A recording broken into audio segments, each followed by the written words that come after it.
Pesan tegas Ratu Tisa bakar semangat Garuda Muda. Rafael Struijk membara bahwa timnas U22 lolos ke semifinal. Alasan seluruh atlet Kamboja mundur dari SEA Games 2025. Latihan digeber, penggawa Garuda Muda siap hadapi Myanmar. Simak informasi selengkapnya sebagai berikut.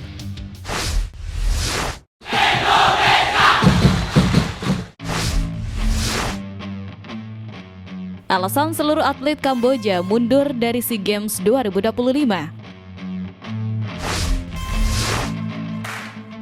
Kita buka hari ini dengan kabar yang langsung bikin panggung SEA Games 2025 berguncang. Laporan terbaru menyebut Kamboja memutuskan mundur total dari ajang di Thailand itu. Hal ini menjadi langkah drastis yang langsung mengubah dinamika pesta olahraga se-Asia Tenggara. Seperti yang diberitakan, Kamboja awalnya ikut meramaikan seremoni pembukaan di Stadion Raja Mangala pada 9 Desember. Mereka datang lengkap dengan 137 delegasi untuk 12 cabang olahraga. Namun, sehari setelahnya, suasana berubah drastis. Kontingen tersebut tiba-tiba diumumkan akan ditarik seluruhnya dari Thailand. Alasannya disebut berkaitan dengan meningkatnya ketegangan di perbatasan Thailand-Kamboja. Kekhawatiran keluarga atlet dikabarkan semakin besar hingga mereka meminta para kerabat dipulangkan secepat mungkin. Sekretaris Jenderal NOCC Fat Chamron melalui surat kepada CGF menyampaikan bahwa keputusan ini diambil demi keamanan dan kenyamanan semua atlet. NOCC juga disebut langsung berkoordinasi dengan CGF untuk mengatur proses kepulangan sekaligus menyampaikan apresiasi terhadap keramahan Thailand sebagai tuan rumah. Menariknya, cabang sepak bola Kamboja sebenarnya sudah mundur lebih dulu. Tim U22 pria telah angkat kaki sejak turnamen dimulai pada 3 Desember, disusul oleh tim putri yang memulai kompetisi sehari setelahnya. Pada akhirnya, alasan mundurnya seluruh atlet Kamboja bermuara pada satu hal. Keamanan dianggap lebih penting daripada kelanjutan kompetisi. Drama ini pun menjadi salah satu momen paling mengejutkan di gelaran SEA Games 2025.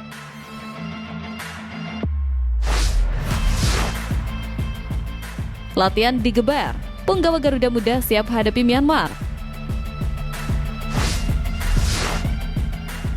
Pasca hasil yang kurang memuaskan di laga sebelumnya, skuad Garuda Muda langsung melakukan evaluasi cepat.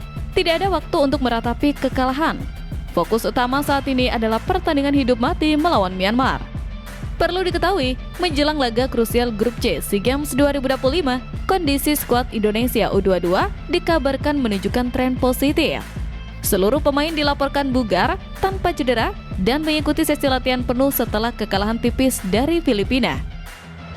Situasi lengkap ini dianggap menjadi modal penting karena Indonesia wajib menang demi menjaga peluang menuju semifinal lewat jalur runner-up terbaik. Fokus tim disebut kini bergeser ke pemulihan mental. Kekalahan sebelumnya dinilai tidak boleh menyeret mood para pemain, sehingga staf pelatih langsung mengoptimalkan proses recovery psikologis. Manajemen tim mengungkapkan bahwa seluruh jajaran, dari pelatih kepala, asisten, hingga ofisial, membagi peran untuk memastikan kepercayaan diri skuad kembali secepat mungkin. Dengan mental yang mulai pulih dan kondisi fisik yang prima, Garuda Muda diharapkan tampil lebih solid di 700th Anniversary Stadium Chiang Mai besok. Duel melawan Myanmar disebut sebagai laga yang tidak boleh gagal, terutama bagi pemain seperti Kadek Arel yang memimpin barisan tempur di lapangan. Namun, perjalanan Indonesia belum sepenuhnya aman. Hasil laga Vietnam versus Malaysia di Grup B juga menjadi faktor penting dalam skenario lolos semifinal. Meski tekanan besar menunggu, suasana tim yang kembali stabil memberi keyakinan bahwa Garuda Muda siap tancap gas dan mengamankan 3 poin penting untuk menjaga asa tetap hidup.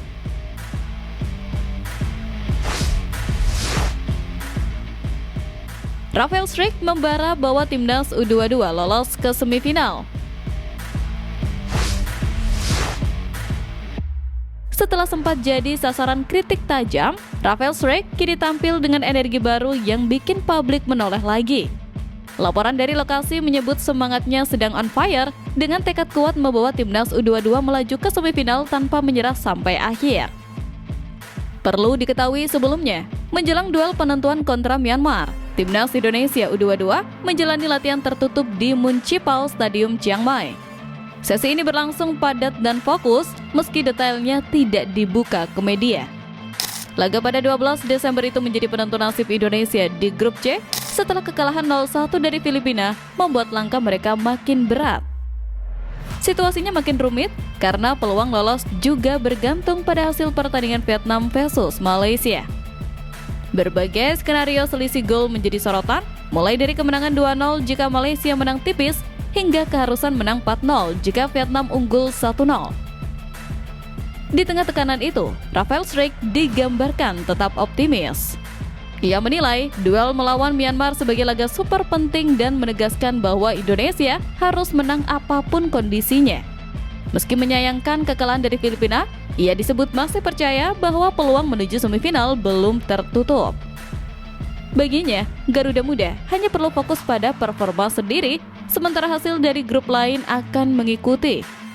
Dengan semangat yang sedang menyala, Struijk diyakini siap memimpin barisan depan Indonesia untuk menjaga asa tetap hidup hingga peluit akhir.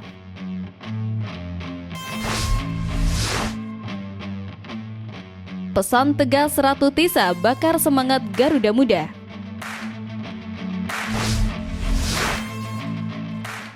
Sebuah momen penting hadir ketika bidadari timnas turun gunung. Ya, Ratu Tisa, Wakil Ketua Umum PSSI, memberikan pesan tegas dan intervensi positif untuk membangunkan kembali fokus Garuda Muda. Seperti mana diketahui, tekanan besar mulai terasa setelah Indonesia kalah 0-1 dari Filipina, hasil yang membuat langkah mereka di grup C semakin berat. Ratu Tisa kemudian memberikan tanggapan bahwa seluruh elemen tim adalah pelaku, bukan penonton, sehingga menurutnya yang dibutuhkan saat ini hanyalah evaluasi, perbaikan, serta keberanian menghadapi laga selanjutnya dengan tekad menang. Ia juga disebut menegaskan pentingnya dukungan publik untuk tetap menghidupkan motivasi para pemain. Indonesia kini masuk fase penentuan saat berjumpa Myanmar dengan kedua tim sama-sama mengoleksi 0 poin. Namun, perjalanan Garuda Muda tidak sepenuhnya bergantung pada hasil mereka sendiri. Duel Malaysia kontra Vietnam menjadi kunci. Jika pertandingan itu berakhir imbang, peluang Indonesia otomatis tertutup meskipun mereka berhasil menang. Dengan masing-masing sudah mengantongi 3 poin, hasil seri akan membuat Malaysia dan Vietnam sama-sama lolos dari grup B. Ini kan sepak bola ya, jadi bukan main sekali. Jadi ini turnamen dan kita punya pertandingan besok, kita harus konsentrasi. Dan gak ada kata lain selain kita konsentrasi, evaluasi dari yang sudah lalu, perbaiki dan menangkan. Ucap Tisa. Pesan itu kini menjadi bensin tambahan yang diharapkan mampu membakar determinasi Garuda Muda jelang laga hidup mati berikutnya.